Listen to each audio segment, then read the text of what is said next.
You believe you know who is dangerous around you, because you still think danger looks hostile, loud, or openly disrespectful, and that belief already proves you are vulnerable. The people eroding your position are not aggressive. They are polite, moral, socially praised. They smile, listen, agree, and quietly condition your behavior, while you mistake it for trust. You guard yourself against obvious enemies, while granting full access to people who weaken you without ever raising their voice. At work, in relationships, in family spaces, the damage is not visible, which is why it works. You feel tension after conversations. You replay moments. You soften your stance. You explain decisions you never owed an explanation for. That is not coincidence. That is positioning.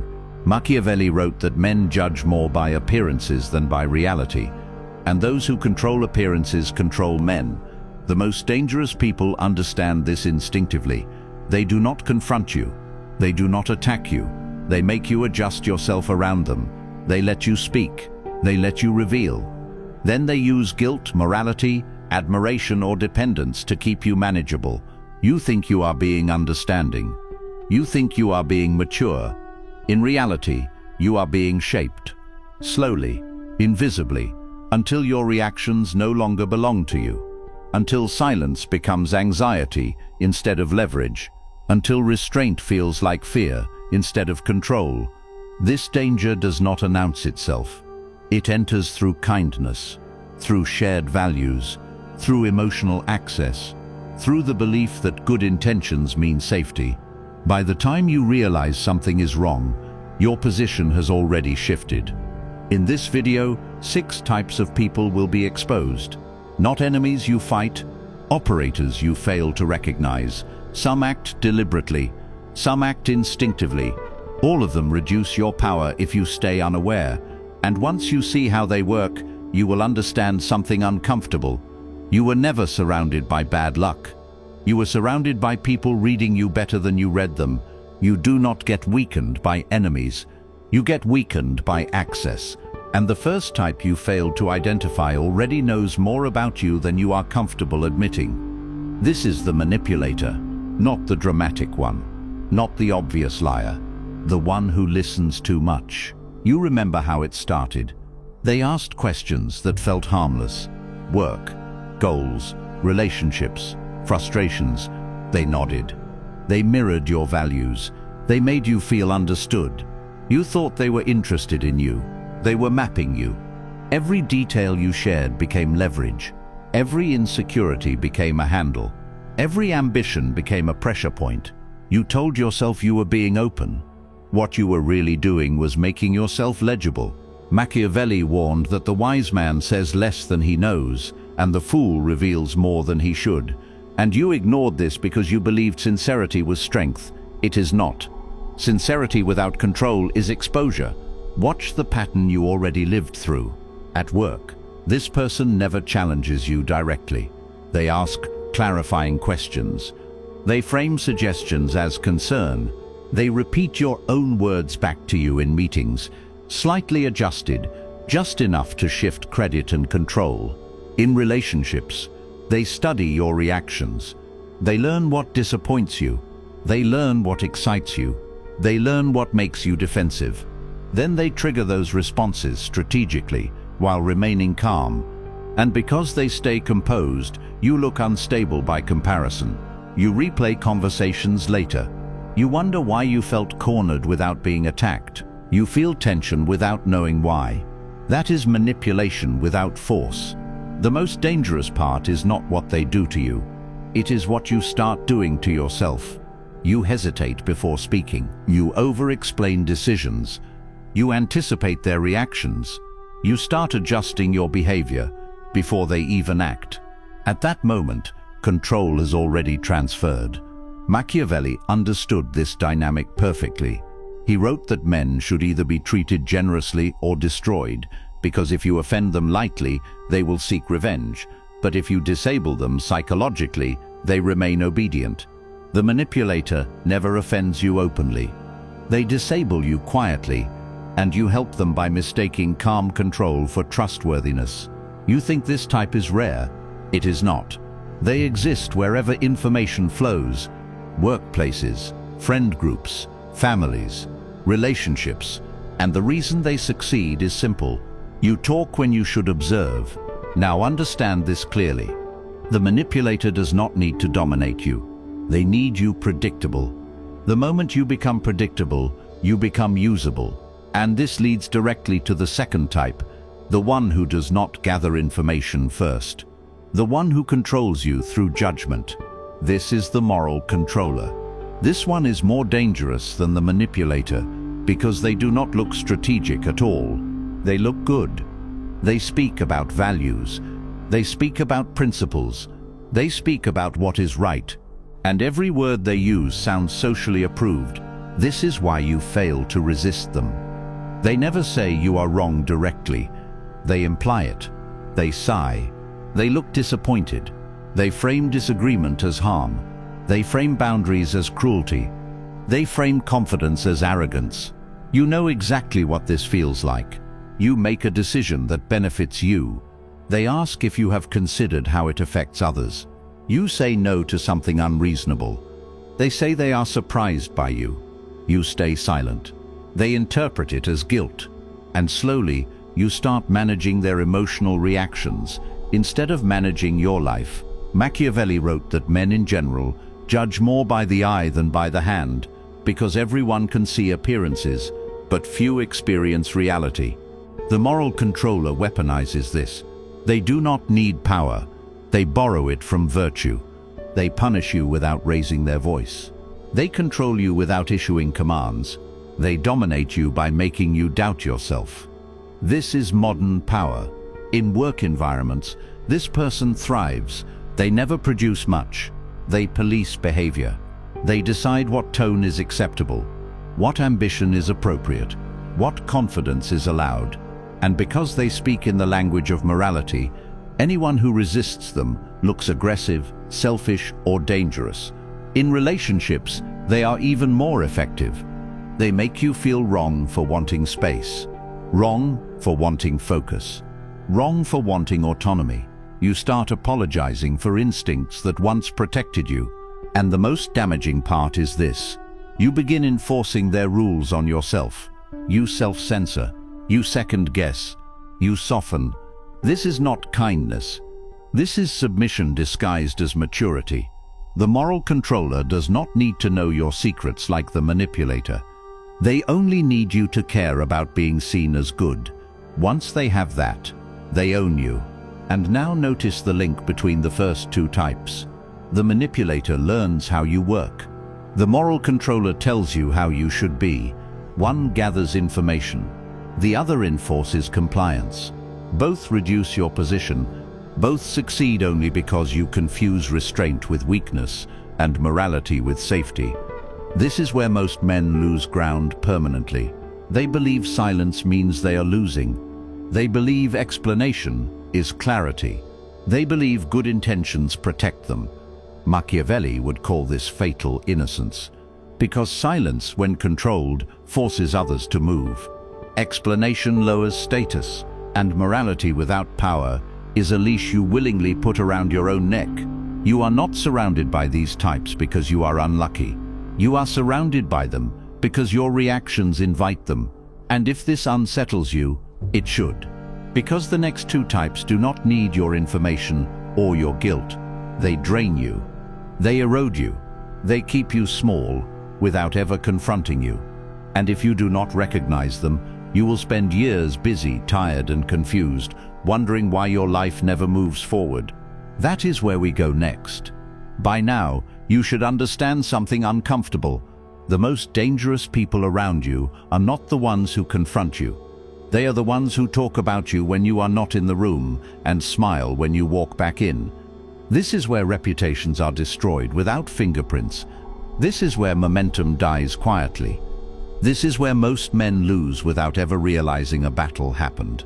The third type is the gossiper, the reputation arsonist. You underestimate this one because you still think words are harmless. They are not. The gossiper does not argue with you. They narrate you. They take fragments of truth, distort them, Soften them, exaggerate them, then circulate them socially until your name carries an invisible weight you never agreed to carry. And here is the part you avoid admitting. You have benefited from gossip before. You listened. You nodded. You felt included. That was the test. Machiavelli warned that whoever wishes to foresee the future must consult the past, and the past always shows this pattern. A man who speaks freely about others will speak freely about you. There is no exception. Watch the real scenario you already lived through. At work, the gossiper never criticizes you openly. They mention concerns. They heard something. They frame rumors as care. By the time you notice something is wrong, decisions are being made without you. Invitations stop coming. Opportunities quietly move elsewhere. And no one can tell you why, because nothing was said directly. In social circles, the gossiper bonds by tearing others down. They share private details. They test loyalty by offering secrets. If you accept them, you are marked as someone who will trade integrity for belonging. And once you are marked, you are usable. The gossiper thrives because you still think your character will speak for itself. It will not. Silence without control does not protect reputation. It leaves it undefended. Machiavelli understood this clearly. Reputation is not built on virtue. It is built on perception. And perception is shaped by whoever speaks first and most convincingly. The gossiper knows this. You do not. They are not emotional. They are strategic. They burn bridges while standing on the other side of the fire, looking innocent. And if you think this ends here, you are wrong. Because gossip is rarely driven by curiosity. It is driven by envy. This brings us to the fourth type. The one who smiles at you while quietly resenting your existence. The envious. The jealous hater. This one is harder to detect because they do not want what you have. They want you not to have it. They watch your progress. They track your wins. They measure themselves against you constantly. And every time you advance, something inside them tightens. You know this type already. They congratulate you late. They downplay achievements. They remind you of risks when you feel confident. They suddenly become experts in why your plans might fail. They never attack directly. They poison momentum. Machiavelli wrote that men are quicker to forget the death of a father than the loss of an inheritance, and envy follows the same law. People forgive insults. They do not forgive your success. In work environments, the envious one blocks you quietly. They withhold information. They delay responses. They frame your ambition as recklessness. And when you fail, they console you publicly while feeling relief privately. In relationships and friendships, they compete with you invisibly. Your growth threatens their identity. Your discipline exposes their excuses. So they correct you. They humble you. They keep you grounded. What they are really doing is trying to pull you back to a level where they feel comfortable. And here is the harsh truth you need to hear. The envious does not need power to hurt you. They only need proximity. They do not sabotage loudly. They erode steadily. And the reason they succeed is because you mistake familiarity for loyalty. You share plans too early. You reveal progress too soon. You seek validation from people who benefit from your stagnation. Machiavelli warned against this weakness directly. He advised princes to reveal intentions late and act decisively because anticipation gives enemies time to adapt. The envious adapts faster than you think. They adjust socially. They preemptively explain your moves to others. They frame your ambition before you even execute it. By the time you act, the narrative is already written. Now notice how Type 3 and Type 4 work together. The envious feeds the gossiper. The gossiper spreads the envious resentment. One supplies emotion, the other distributes damage. And you remain confused, wondering why resistance appears out of nowhere. This is not coincidence. This is pattern. If you feel tension around certain people after progress, that is not paranoia. If conversations feel colder after wins, that is not imagination. If support fades when you accelerate, that is not bad luck. It is exposure. And here is where most men fail completely. They confront, they explain, they seek clarity. Every one of those reactions lowers position. The correct response is not reaction. It is distance, silence, and controlled visibility. Machiavelli did not warn you to be liked. He warned you to be untouchable. And if you are still wondering why you feel tired, distracted, and constantly interrupted, even when no one is openly opposing you, understand this: you have not yet met the final two types. They do not care about your reputation. They do not resent your success. They drain you. They use you. They keep you busy so you never become dangerous. That is what comes next. If you have stayed this long, you already know the truth. Most men refuse to accept. You are not losing because you are incapable. You are losing because you are accessible. The last two types do not need your guilt, your reputation, or your success. They need your time, your attention, your energy. And once they take it, they leave you functional but ineffective, busy but stagnant, alive but non-threatening.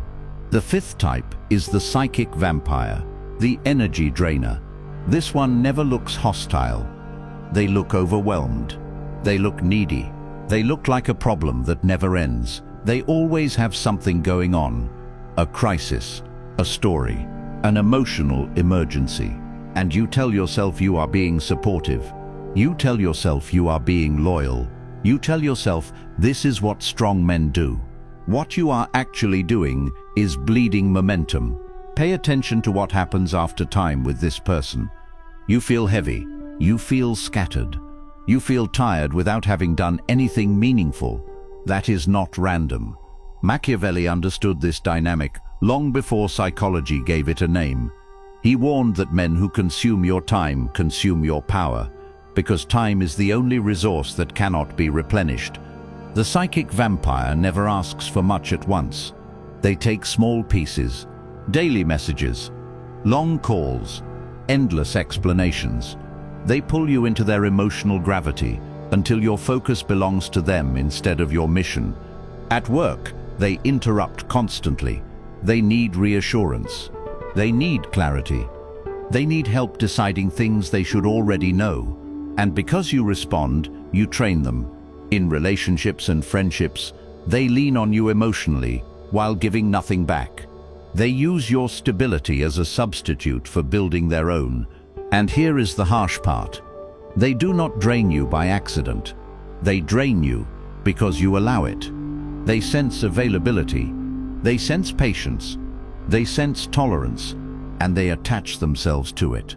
Machiavelli did not respect men who allowed themselves to be consumed by others' needs. He understood that leadership requires insulation, not accessibility. If everyone has access to you, no one respects you. And now we reach the final type, the one that survives all environments, the one that hides in plain sight, the self-absorbed, the user of people. This one does not hate you. They do not envy you. They do not drain you emotionally. They do something worse. They do not see you. You exist to them only in terms of usefulness. What you provide, what you solve, what you offer. They remember what you do for them. They forget who you are. You recognize this pattern immediately. They contact you when they need something. They disappear when you need anything. They talk endlessly about themselves. They show no curiosity about your inner life. And because they are confident, charismatic, or socially successful, you tolerate it. You mistake dominance for depth. Machiavelli warned that men are driven primarily by self-interest, and those who forget this mistake proximity for loyalty. The self-absorbed one never commits. They never invest. They never reciprocate. They extract. In work environments, they delegate upward. They take credit downward. They attach themselves to competent people and move on when the benefit ends. In personal life, they use attention, validation, resources, and emotional labor without ever offering presence. And the reason they succeed is because you keep hoping they will change. They will not. They are not malicious. They are efficient. And now understand how these final two complete the pattern. The psychic vampire drains your energy. The self-absorbed drains your value. One exhausts you. The other exploits you. Both keep you harmless. Machiavelli would never advise you to fix these people. He would advise you to remove access, because power is not about aggression. It is about control of entry. Who reaches you? Who influences you? Who consumes you? If you are constantly tired, distracted, emotionally occupied, and socially available, you are not disciplined. You are exposed. And here is the final truth you cannot unsee. Every one of these 6 types succeeds only because you react. You explain, you accommodate, you tolerate. Silence, when controlled, reverses every one of these dynamics. Distance exposes intentions. Scarcity restores position. You do not need to confront them. You do not need closure. You do not need to announce boundaries. You need to become unreadable. Once you do, manipulators lose leverage. Moral controllers lose influence. Gossipers lose fuel. The envious lose access. Vampires starve. Users move on. Machiavelli did not teach men to be liked. He taught them to be untouchable. And now you know why your life felt crowded but unproductive, busy but stagnant, social but powerless.